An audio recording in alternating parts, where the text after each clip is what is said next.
Selamat datang di channel Pemuja Malam. Jangan lupa like, share, and subscribe ya. Terima kasih. Episode 2. Kata-katanya saja menggiurkan tapi bohong. Di dunia ini, apakah sudah tidak ada lagi seorang perempuan seperti Mama? Mereka tidak pernah tulus. Sudah berapa wanita yang sudah kukenal, tapi tak satu pun yang tulus. Rendra yang narsis ini dikira cuma bisa menghabiskan uang orang tua dan suka berfoya-foya dengan kalian. Tapi salah besar kalau begitu. Di tengah lamunannya, Zain datang menghampiri putra satu-satunya itu. Kamu serius akan menikahi anak Romeo dan Sonia itu, nak? Tanya Zain. Dari kacamata dia sebagai pengusaha, Zain menangkap ada sinyal aneh dari tingkah Romeo dan keluarganya. Papa tenang saja, Rendra cuma ingin mengikuti permainan yang Om Romeo ciptakan. Biarkan mereka mengakhiri sendiri, atau kita akhiri secara paksa. Rendra menjawab pertanyaan Zain dengan tersenyum. Oke, ternyata penglihatanmu ternyata cukup jeli juga. Papa cuma ingin mengingatkan saja.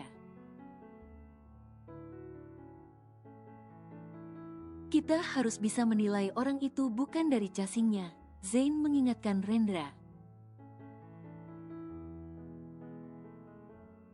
Papa benar, apalagi sebagai seorang pengusaha yang sedang di atas, kita harus selalu waspada, semua bisa saja terjadi. Sekarang kebanyakan orang ingin sukses secara instan. Zain lega. Bocah yang dianggap polos itu ternyata memiliki sifat tersembunyi yang orang lain tidak tahu.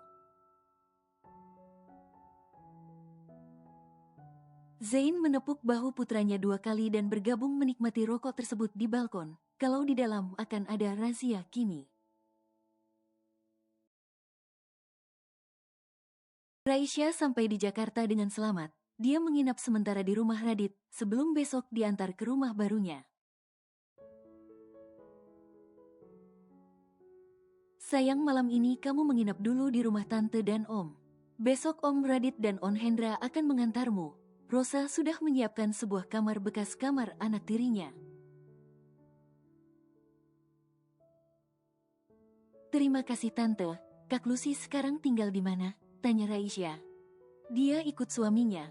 Sudah jarang kemari, kamar ini menjadi kosong.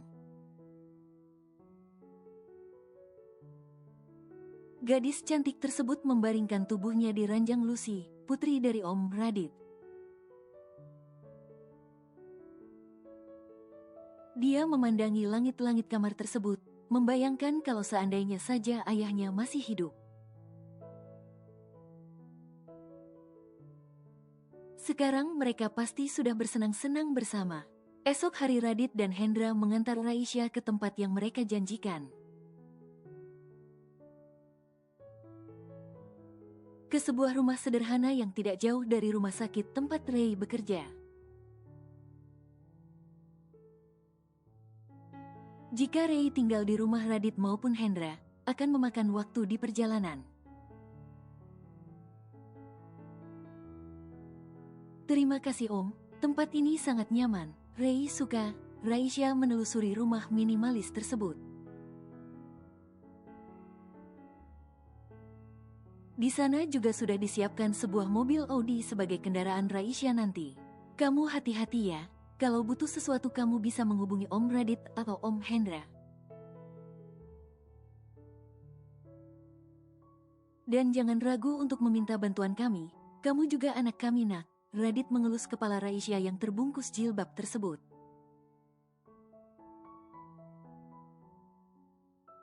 Hari baru dan semangat baru, hari ini adalah hari pertama Raisya bekerja. Dia sudah siap berangkat ke rumah-rumah sakit terkemuka tersebut. Raisya memasuki area rumah sakit dengan anggun dan bersinar.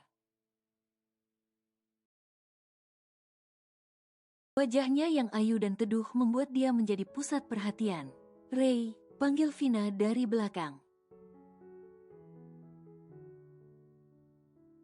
"Hai, selamat pagi Dokter Vina." Raisya menyambut panggilan Vina dengan lembut. "Selamat pagi juga Dokter Raisya. Wah, penampilan kamu sangat memukau. Gue yakin lo akan jadi idola baru di sini." Vina memuji sahabatnya yang selalu tampil smart itu.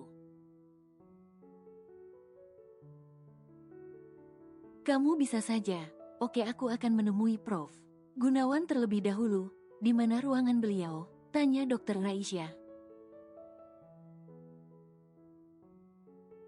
"Di lantai 2, yang ada tulisannya Wakil Direktur. Gue tinggal ya, ada jam praktek."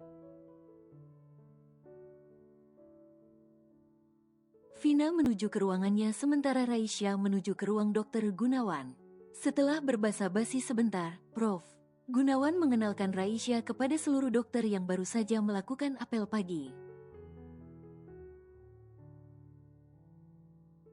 Wah, dokter baru itu ternyata sangat cantik dan masih muda. Banyak dokter pria yang memuji kecantikan Raisya. Mereka dengan semangat ingin berkenalan. Demikian juga dengan Dokter Salman. "Assalamualaikum Dokter Raisya. Selamat datang di RSI Pandawa. Semoga kamu betah bekerja di sini," sapa Salman. "Terima kasih dok," jawab Ray. "Kenapa tidak menghubungiku kalau kamu sudah sampai di sini? Aku kan bisa menjemputmu," bisik Salman. Dokter Salman pasti sangat sibuk, jadi tidak apa-apa. "Ray, jangan begitu dong. Sesibuk apapun aku pasti akan meluangkan waktuku untuk menjemputmu," elak Salman. "Tidak apa-apa kak, ada Vina yang membantu," jawab Ray agak sewot. "Sayang, jangan ngambek dong. Maaf kalau aku tidak bisa hadir di wisudamu. Tapi aku ada kejutan spesial untukmu. Sekarang kamu tinggal di mana? Nanti akan ku jemput." Pengen bertemu Om Arif juga, Salman membujuk kekasihnya supaya tidak lagi marah. "Ayah sudah meninggal kak, tepat di hari aku wisuda." Raisya menjawab pertanyaan Salman dengan mata berkaca-kaca. "Apa? Meninggal di waktu kamu wisuda? Innalillahi wa inna ilaihi rajiun.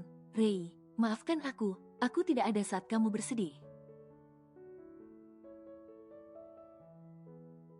"Maaf, aku egois dan mementingkan diriku sendiri.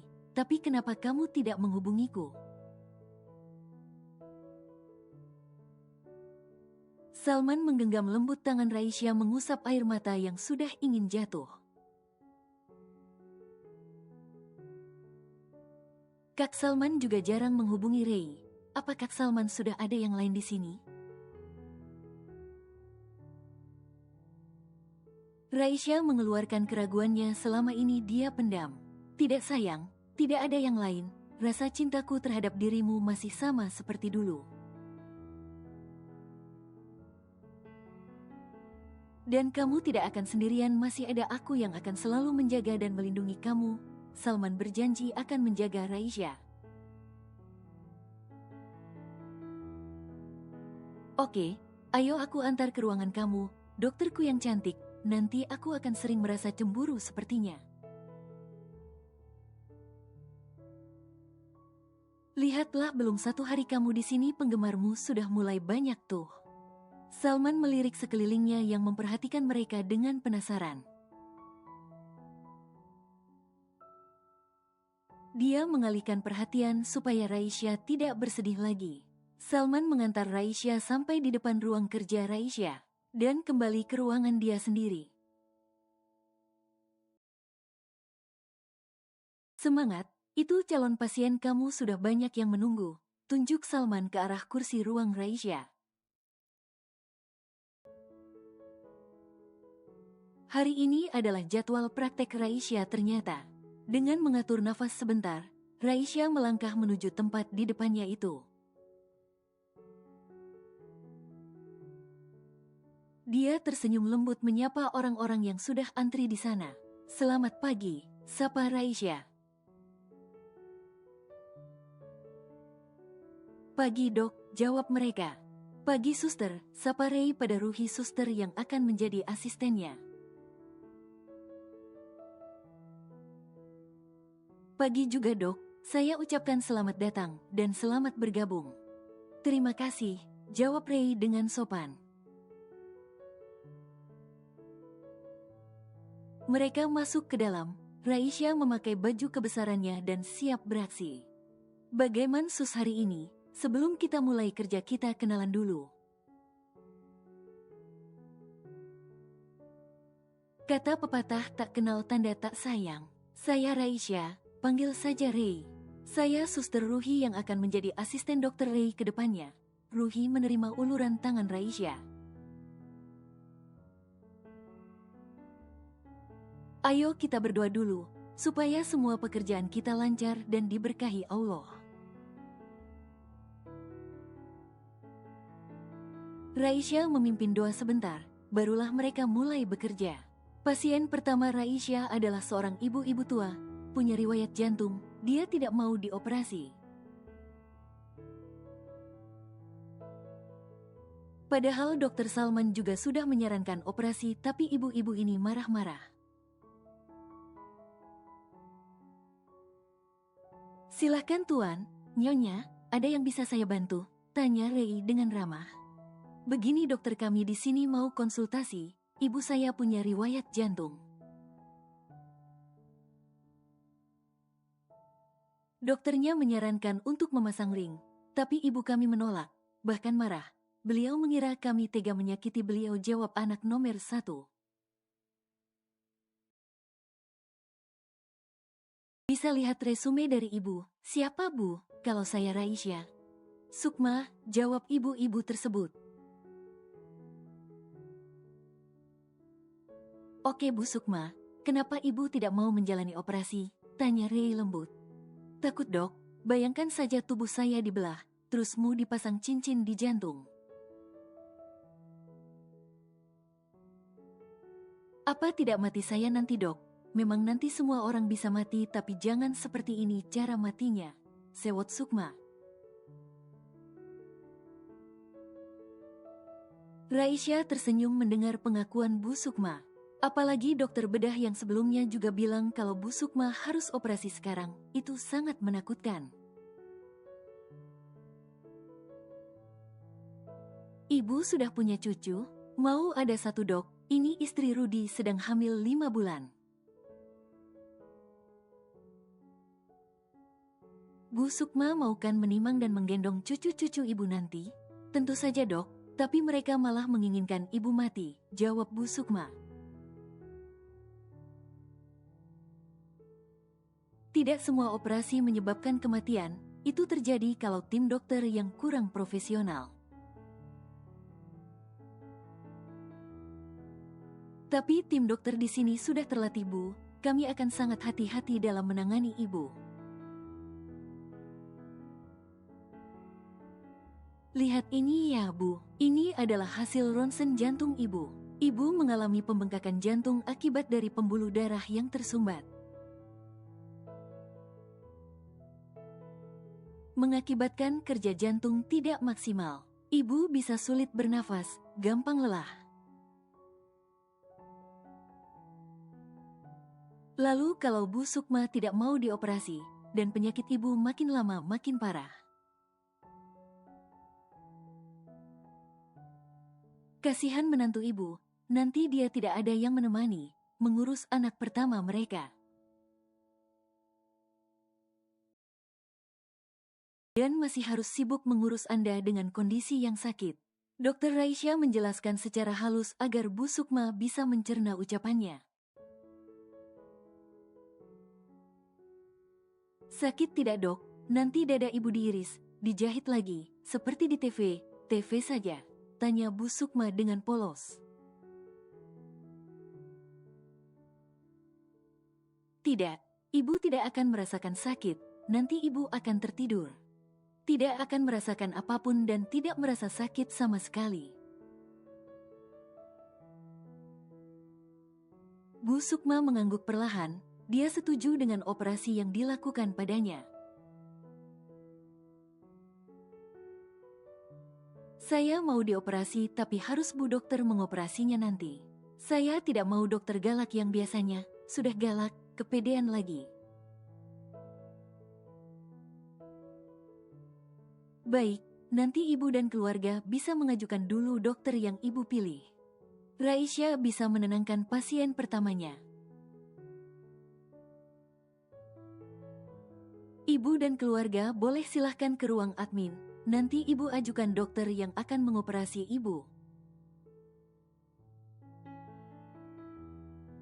Di sana nanti akan ada 10 nama dokter yang bisa ibu pilih, ucap Raisya menyenangkan hatinya. Baiklah dok, kami faham, dan terima kasih atas masukan dan Anda sudah berhasil membujuk ibu saya dengan mudah.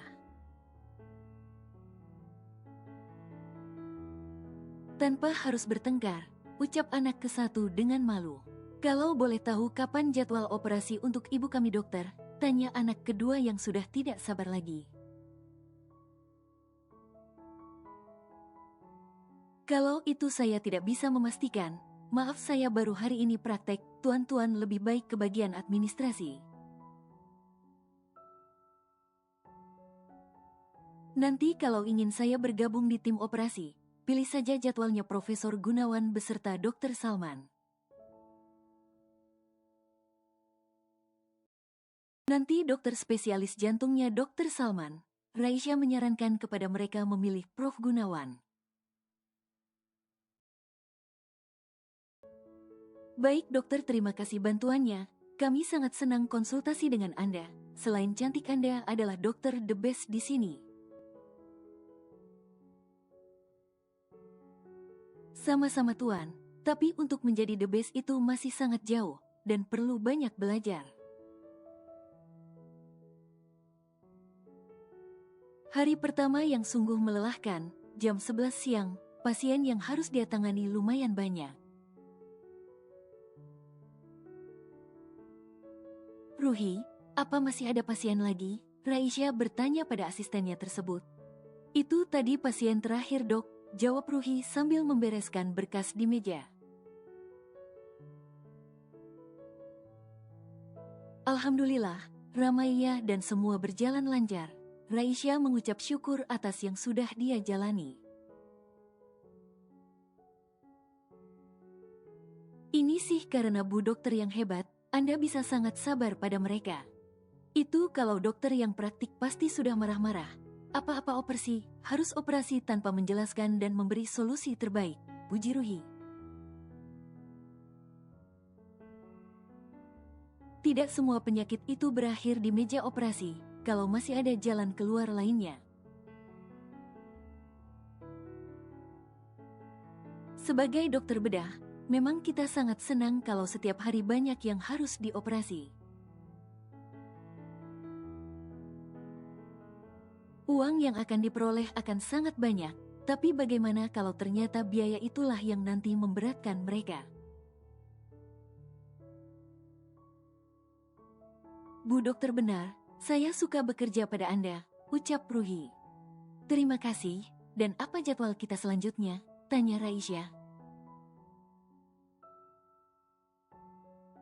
Sekarang kita bisa istirahat sampai jam 13.30. Setelah itu kita mengadakan kunjungan pasien pasca operasi. Ruhi menjelaskan kegiatan mereka selanjutnya. Baiklah, kamu bisa istirahat duluan. Nanti saya akan menyusul. Raisya mengizinkan Ruhi untuk istirahat terlebih dahulu. Sementara dirinya masih menyandarkan tubuhnya di sandaran kursi, Salman mengetuk pintu ruangan Raisya. Tok, tok, masuk. Halo sayang, makan siang yuk, kamu juga harus istirahat. Aku ada rekomen tempat yang bagus banget. Pasti kamu suka, ajak Salman.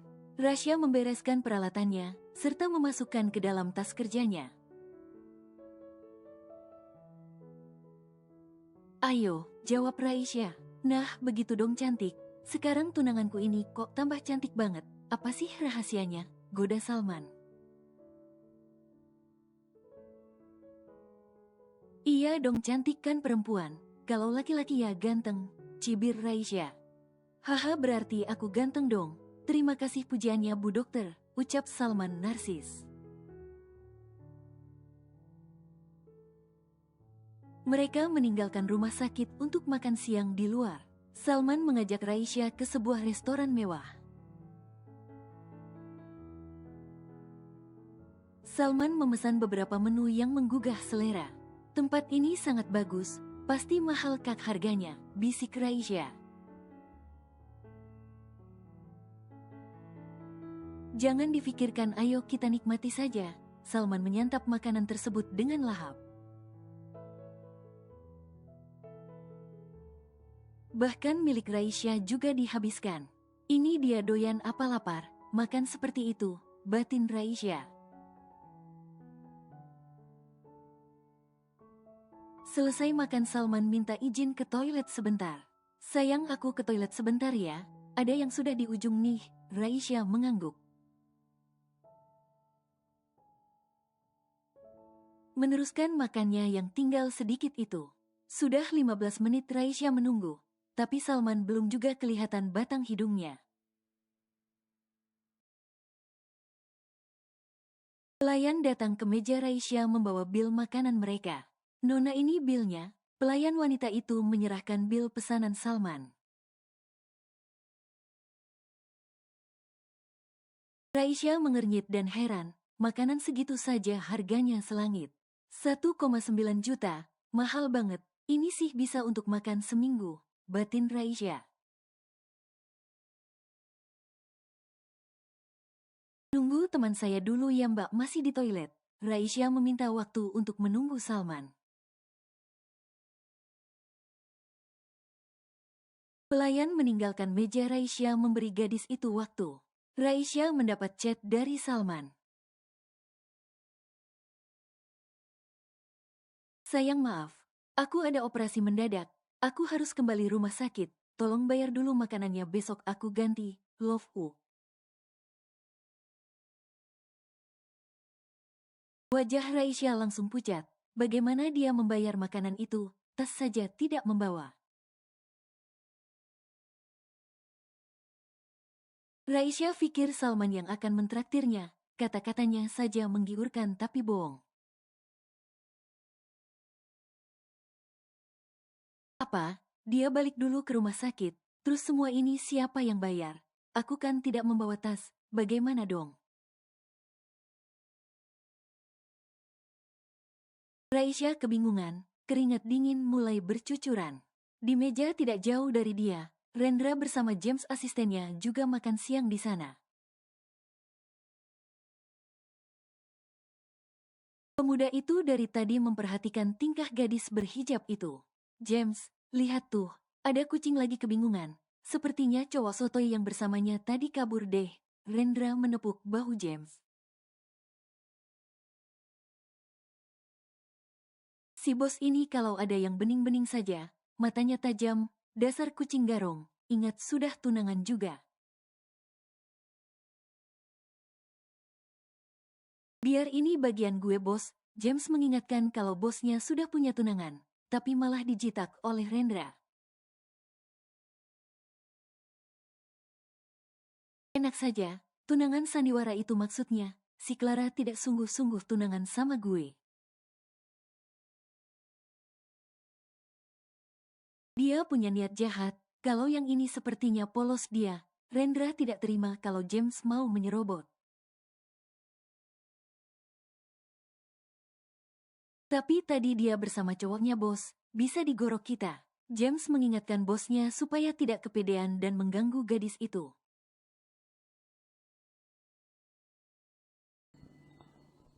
Bersambung.